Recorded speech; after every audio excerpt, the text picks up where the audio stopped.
मैं दर्शन शर्मा आप सभी का स्वागत करती हूँ एटीएन टीवी इंडिया में। आज के आपकी न्यूज का एपिसोड है 1100 और आज की तारीख है 5 अगस्त 2026।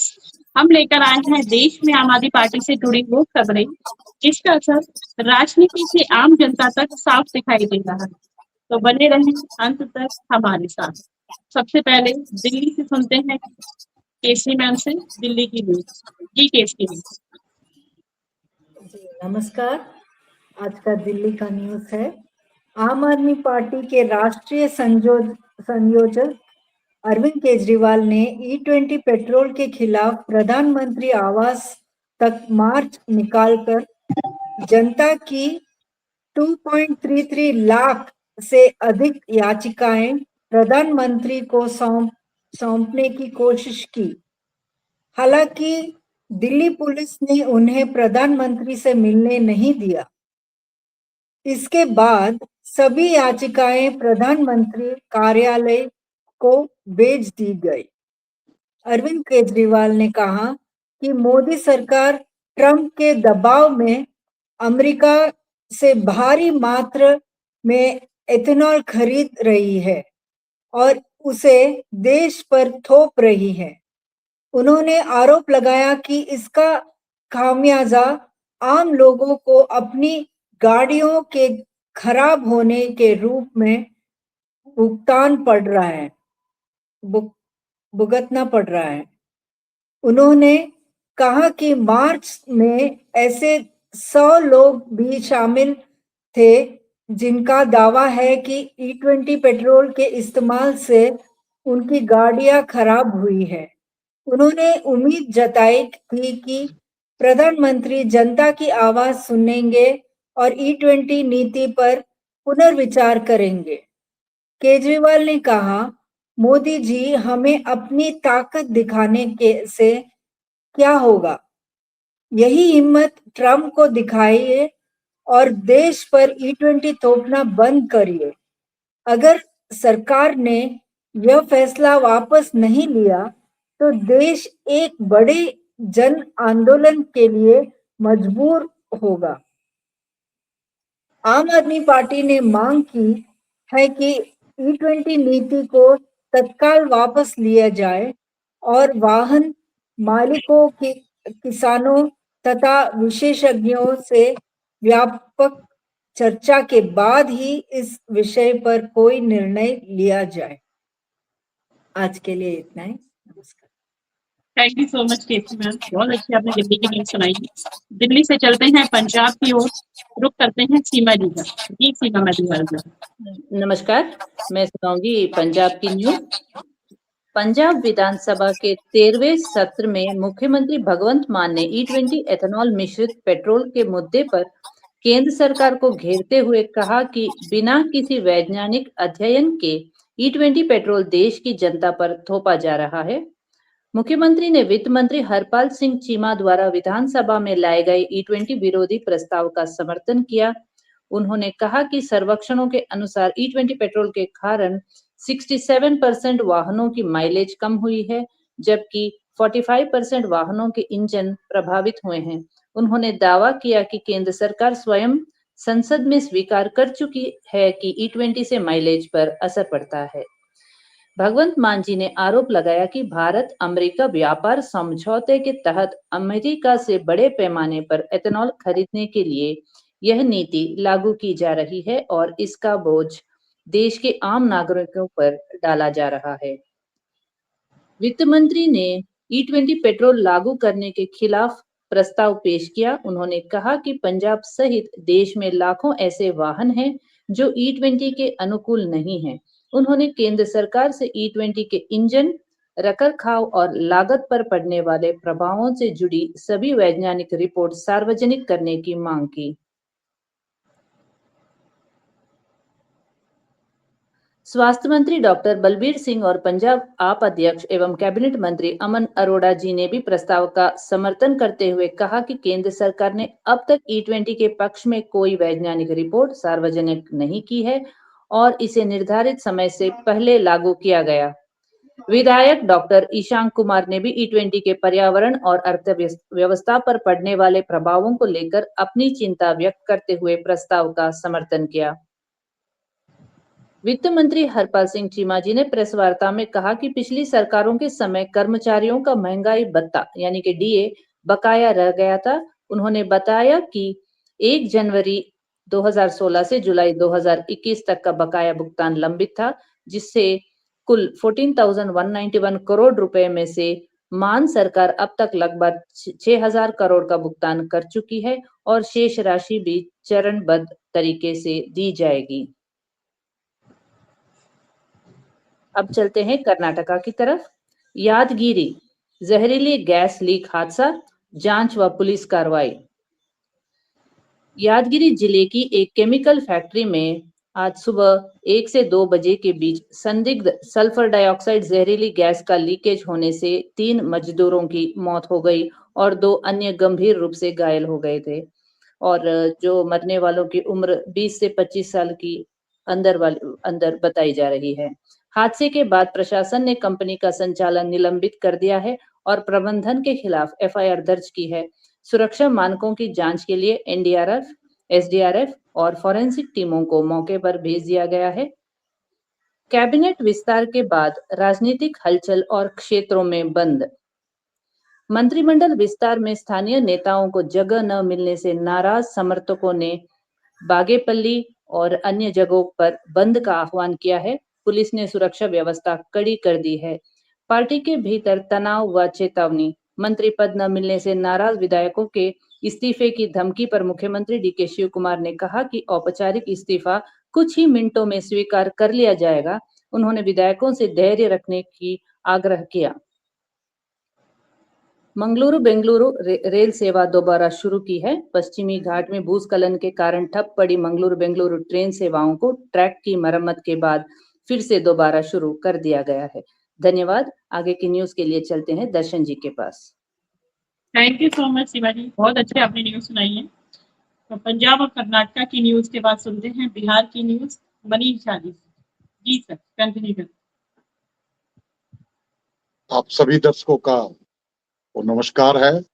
बिहार से मैं मनीष झा। बिहार की बदहाल शिक्षा विभाग 60,000 करोड़ की बजट तो समेटे बैठा है, लेकिन विद्यालयों के पास भवन, सुरक्षा एवं अन्य संसाधनों का अब तक अभाव है। हालांकि शिक्षा को लेकर बड़े बड़े दावे चुनाव से पहले ठोके जा रहे थे, लेकिन उपलब्धि अब तक शून्य है। इधर नई खबर है कि सूबे के सरकारी और निजी विद्यालयों में नामांकित कुल 1.84 करोड़ विद्यार्थियों में से करीब 38 लाख बच्चों के आधार कार्ड की जानकारी शिक्षा विभाग के डाटाबेस में नहीं है। यह स्थिति विभाग के लिए दोहरे नामांकन की समस्या को पकड़ना मुश्किल कर रही है। सूबे के कुल 1.84 करोड़ बच्चे नामांकित हैं सरकारी एवं निजी विद्यालयों में, जिनमें मात्र 1.45 करोड़ बच्चों का ही सत्यापित आधार शिक्षा विभाग के डाटाबेस में है। मधुबनी हिंदुस्तान संवाददाता के हवाले से खबर मिली है कि शिक्षा विभाग के एकीकृत कार्यालय शिक्षा भवन में बिजली, सफाई व बुनियादी सुविधाओं की बदहाल स्थिति के कारण यहाँ कार्यरत कर्मचारियों, शिक्षकों और आम लोगों को भारी परेशानी का सामना करना पड़ रहा है। लिफ्ट चालू नहीं होने से तीसरी मंजिल पर पहुंचना महिलाओं व बुजुर्गों के लिए कठिन होता जा रहा है। चारों तरफ गुटके एवं कूड़े की बदबू असहनीय है। 2 माह से भुगतान नहीं होने सहित 7 सूत्री मांग को लेकर मधुबनी जिला के शिक्षक आंदोलन की राह पर हैं। वहीं मिथिला संस्कृत उच्च विद्यालय लहरियासराय दरभंगा के प्रांगण में दरभंगा जिला के विभिन्न संस्कृत विद्यालयों के शिक्षक व शिक्षकेतर कर्मियों ने बैठक के बाद लंबित भुगतान अविलंब जारी करने की मांग की तथा विलंब होने पर आंदोलन की चेतावनी दी। एक बार फिर शिक्षक आंदोलन अपने शबाब पर है। विशाल शिक्षा बजट होने के बावजूद बदहाली चिंताजनक है। दूसरी तरफ मुजफ्फरपुर से खबर है कि सूबे में मध्याह्न भोजन योजना के तहत रसोइयों की बहाली में फर्जीवाड़ा चल रहा है। सिर्फ चयन ही नहीं, सेवानिवृत्ति के बाद जन्मतिथि में बदलाव की भी अधिकारी अनुशंसा कर रहे हैं। इस प्रकार बिहार में शिक्षा व्यवस्था भगवान भरोसे है। आइए अब कुछ स्वास्थ्य की खबरों का रुख करते हैं। राज्य के अस्पतालों को अग्नि सुरक्षा के मानकों को पूरा करने में 100 में से सिर्फ 25 अंक मिले हैं। केंद्रीय स्वास्थ्य व परिवार कल्याण मंत्रालय की रिपोर्ट से इस बात का खुलासा हुआ है। बिहार के कुल 217 सरकारी अस्पतालों के पास फायर सेफ्टी ऑडिट नहीं है। झंझारपुर मनमंडल अस्पताल के ऑपरेशन थिएटर और इमरजेंसी में बारिश का पानी घुस आया। व्यवस्था त्राहिमाम में है। इतना ही नहीं, प्राइमरी हेल्थ सेंटरों से लेकर जिला अस्पतालों तक सुविधाओं का घनघोर अभाव। मरीज बस भगवान भरोसे होते हैं। रेबीज तक की सुई प्राइमरी अस्पतालों के पास उपलब्ध नहीं होती है। गरीब मरीज आखिर जाए कहां? चल देते हैं भगवान के पास, एवं राम नाम सत्य है, सत्य हो जाता है। तो यह थी बिहार की असलियत, जो मुख्यमंत्री की डपोर संख्या घोषणाओं में बिल्कुल सुनाई नहीं देती। आदरणीय अरविंद केजरीवाल के आह्वान पर समूचे बिहार प्रदेश आम आदमी पार्टी कार्यकर्ता E20 प्रतिरोध में जन जन तक पहुंच उनकी शिकायतों को सूचीबद्ध करने में व्यस्त है। प्रत्येक जिला एवं जोन स्तर पर पदाधिकारी एवं कार्यकर्ताओं की लगातार बैठकों का आयोजन हो रहा है। दूसरी तरफ आम आदमी पार्टी के सीतामढ़ी जिला अध्यक्ष श्री सुखलाल यादव वृक्षारोपण कार्य हेतु जन जागरण में लगे हुए हैं। उल्लेखनीय है कि श्री सुखलाल यादव स्वयं हजारों वृक्षारोपण कर चुके हैं। बिहार से फिलहाल इतना ही। आप सबका बहुत बहुत धन्यवाद। जय हिंद, जय Ravi. Thank you so much Manish Jha ji, बहुत अच्छी आपने बिहार की बदहाली की न्यूज हमें सुनाई है। बिहार से चलते हैं गुजरात की ओर। जी दिलीप सर। जी, AKN टीवी इंडिया के सभी दर्शकों को हार्दिक प्रणाम। रुख करते हैं गुजरात का। गुजरात की कुछ खबरें इस प्रकार है।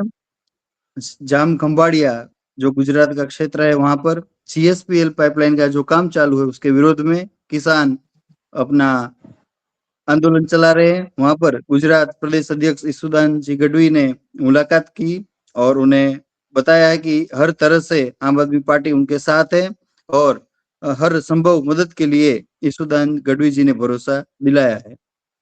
रुक करते हैं आगे। कल देर रात अहमदाबाद मुंबई हाईवे पर जाम लग गया।